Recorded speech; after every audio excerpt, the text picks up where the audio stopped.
영상이 시작되기 전에 먼저 등장할 5개의 문장을 보여드릴게요. 빈칸에 들어갈 표현을 유추해보세요. 단어 하나하나를 직역하지 않고 전체 의미에 맞게 의역하고자 노력합니다. 그게 바로 영어식 사고의 출발이에요. 그럼 시작해볼까요? People start looking for tangible assets.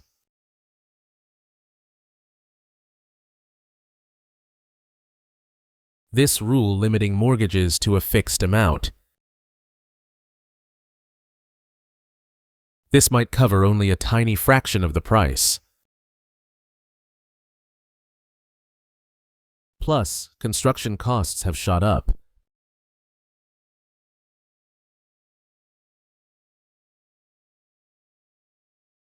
Redirect some of today's demand.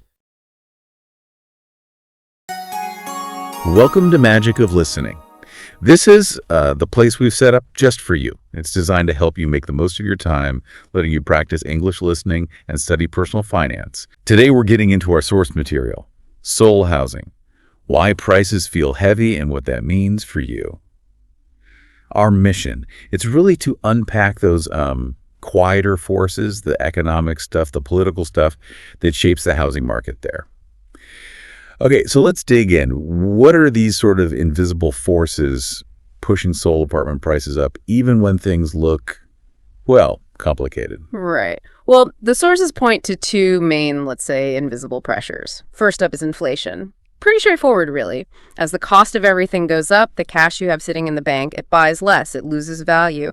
So people naturally start looking for, real things, tangible assets to protect their savings. And for most families, a home is the most familiar, the most trusted way to store that value. Okay, inflation makes sense. Protect your savings. And Right. the second pressure, you mentioned it's more global. Yeah, exactly. It's what the sources call global liquidity. Basically, think of it as just a huge amount of money circulating globally, and right now it's relatively cheap to borrow. You see central banks hinting at lower interest rates, maybe trade tensions causing uncertainty. Well, that makes borrowing cheaper. And when borrowing is cheap, big investors have lots of cash they need to put somewhere reliable. So that money flows into assets seen as stable. Seoul real estate is definitely one. Alongside, stocks or even crypto, it pushes up prices. Right. So more money chasing assets.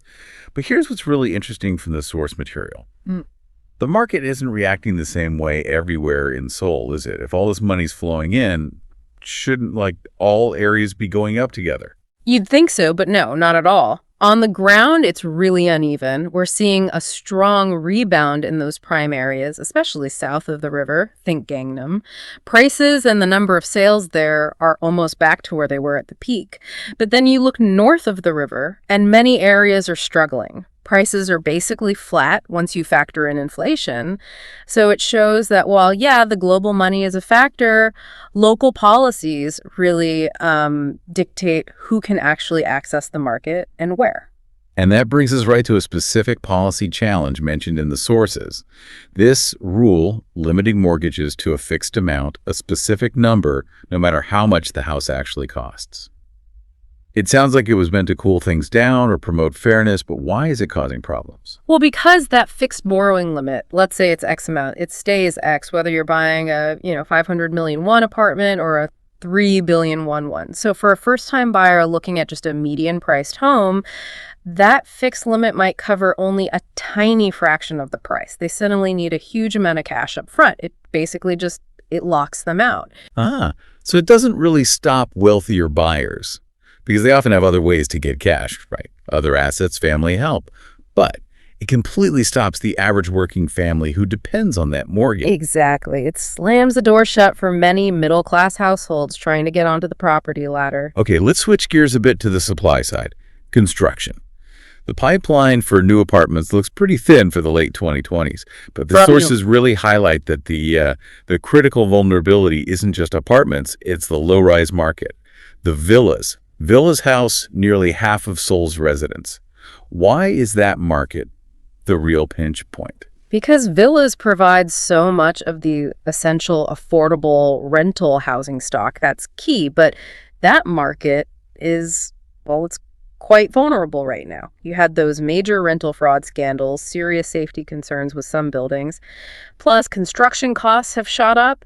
So for developers, building new low-rise housing, it's risky and the profit margins are really low.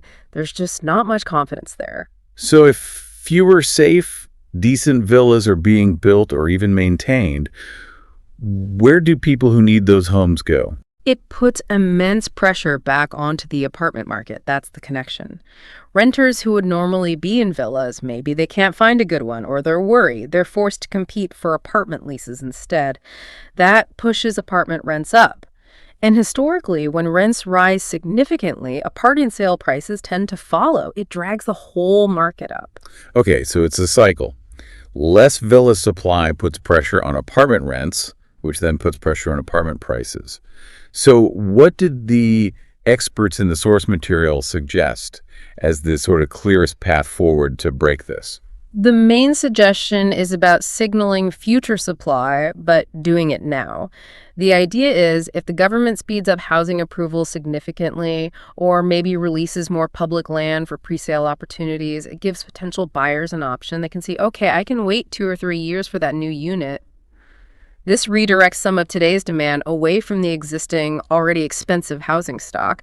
It's seen as the quickest way to take some heat out of the market right now. So wrapping this up, this exploration today wasn't about, finding the next hot investment. It was really about giving you, our listeners, a clearer picture of the mechanics behind why Seoul housing prices feel so heavy, and how these policy choices directly impact your financial stability, whether you're renting or aiming to buy.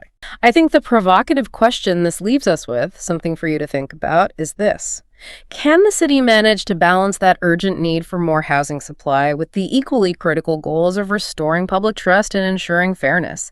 Can they do that before these economic pressures just become too overwhelming for ordinary people? 영어와 시사경제 두 마리 토끼를 한 번에 잡는 알찬 시간 되셨다면 구독과 좋아요를 꾹 눌러주세요. 감사합니다.